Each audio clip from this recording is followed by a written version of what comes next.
కీర్తన గ్రంథము 7వ అధ్యాయము 36వ వచనము. బిడ్డ, ప్రతి కార్యము మీరు చేసేటప్పుడు దేని గురించి గుర్తించాలి? నీ మరణాన్ని గురించి.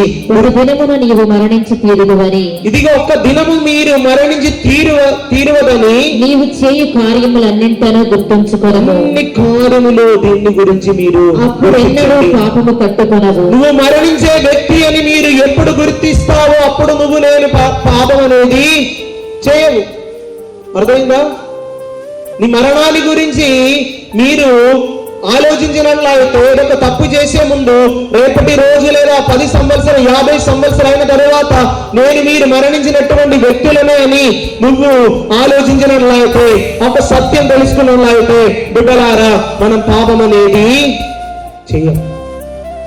హల్లెలూయా, హల్లెలూయా, హల్లెలూయా. హల్లెలూయా. కాబట్టి పాపము చేయడానికి ఉన్నటువంటి అటువంటి సందర్భాలు, అటువంటి పాపపు సహవాసాలు, వ్యక్తులు, వాటినన్నిటి నుంచి మనం పారిపోవాలి.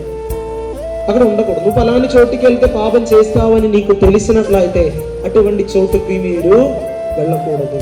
ఫలాని వ్యక్తి దగ్గరికి నేను వెళ్తే నేను పాపములో పడిపోతానని నీకు తెలిసినట్లయితే ఆ వ్యక్తి దగ్గరికి నువ్వు వెళ్ళకూడదు. ఫలాని ఇదిగో మొబైల్ ఫోన్ నేను చూస్తే చెడ్డ అశ్లీల చిత్రాలు నేను చూస్తానని నీకు అటువంటి ఒక జ్ఞానం కలిగినట్లయితే బిడ్డ, దానిని నువ్వు వాడకూడదు, పక్కన పెట్టాలి. ఇది జ్ఞానం, దేవుడిచ్చినటువంటి జ్ఞానం. ముళ్ళు వచ్చి ఆకలు మీద పడిన ఆకు వచ్చి ఎవరికి? నీకు కూడా. అర్థమైందా? కాబట్టి జాగ్రత్త.